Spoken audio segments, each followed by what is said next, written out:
હાલો તમને લેડીઝ રિક્ષા બતાવી દઉં. કયો વિડીયો જોઈ લ્યો. પિંક કલરની લેડીઝ રિક્ષાઓ બાકી તો જય માતાજી બધા મિત્રોને સ્વાગત છે નવી બ્લોગમાં.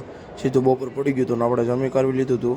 જવાનું હતું બહાર ભાઈની ઘરે, તો હું હોય સીધી લીપ બનાવીને આપણે નીકળી ગયા હતા ભાઈની ઘર બાજુ. થઈ ગયા હતા હાલતા ને ગંગોત્રી સર્કલ બાજુ પૂગી ગયા હતા. ત્યાંથી સીધા જો ભાઈની ઘરે ને ત્યાં ટીવી ચાલુ હતું ને ભત્રીજો ટીવીમાં ડાગલા જોતો હતો બેઠો બેઠો. ખમો બતાવું જો હું તો હોય ને બાકી એમ હે ભાઈ, હું તો ડાગલા જોતો તો મને કે તું ચાલુ કર જોવાનું. મેં ના મારે નથી જોવા ભાઈ, મેં તું જો.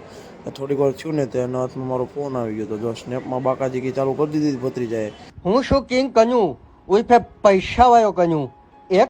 ત્યાંથી પછી રોંઢે આપણે આવ્યા હતા હોસ્ટેલે. ત્યાંથી પછી વી ગયા આપણે ખોડિયાર માતાજીના મંદિરે નિકોલ. ત્યાં જઈને જો દર્શન કરી લીધા હતા. તમે દર્શન કરી લ્યો. દર્શન કરીને બહાર આવીને જોયું હતા તો જો પિંક કલરની લેડીઝ રિક્ષા ચડી ગઈ બાકી આજ નહીં જ નવું આવે છે. ત્યાંથી તો ગાર્ડનમાં પૂગ્યા તો ત્યાં તો જાદુગરવાળો જાદુગર બતાવતો હતો. ત્યાં તો બધા ગોઠવાઈ ગયા ચારી ફરતા.